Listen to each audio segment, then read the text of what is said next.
Alors, on va corriger les premiers exercices qu'il y avait à faire, donc les exercices extraits du livre. Donc, numéro 53.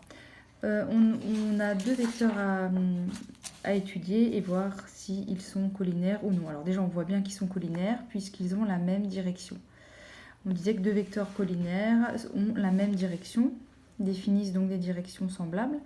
Donc ici, on voit bien que le vecteur U, il est 2 fois plus grand que le vecteur V, mais il va dans l'autre sens. Donc ils sont collinaires mais n'ont pas le même sens. Donc forcément, il y aura un facteur négatif qui va les relier. Donc ça sera déjà pas Amanda qui aura raison, puisque ici, il n'y a pas de moins qui apparaît entre les deux.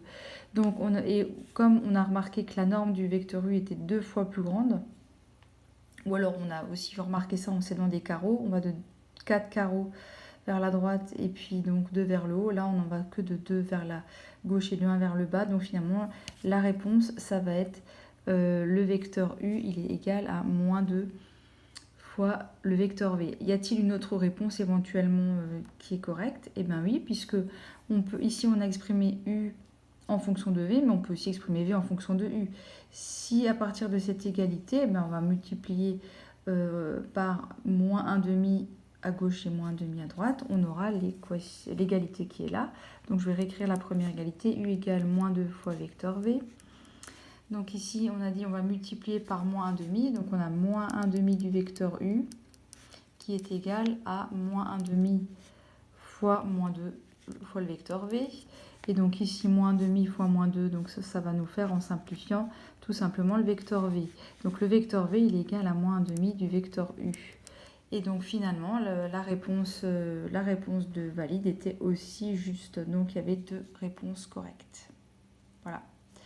Le deuxième exercice, donc on nous donne ici des vecteurs avec des coordonnées dans une base orthonormée et on nous demande s'ils sont collinaires. Alors on pourrait faire le dessin et remarquer qu'ils ont la même direction, ou alors ce qu'on va pouvoir faire, c'est voir s'il y a un facteur qui permet de passer de U à V ou de V à U.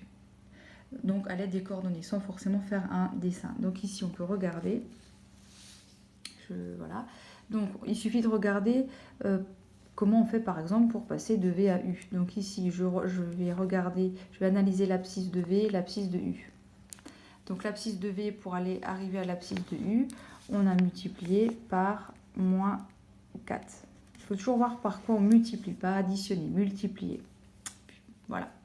Donc ici, on va aussi vérifier si ça marche pour l'ordonnée, puisque si on multiplie un vecteur, si k fois un vecteur est égal à l'autre, c'est vrai pour l'abscisse et l'ordonnée. Alors on va calculer, ici on va regarder si 1 demi multiplié par moins 4, ça fait bien ce qu'il faut. Donc 1 demi fois moins 4, on met moins 4 sur 1.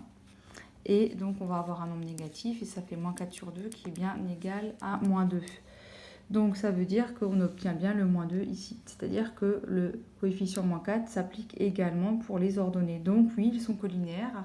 Ils sont collinaires et l'égalité qui les relie, c'est donc que moins 4 fois le vecteur V, comme on vient de le remarquer, est égal au vecteur U. Moins 4 fois le vecteur V est égal au vecteur U. Voilà.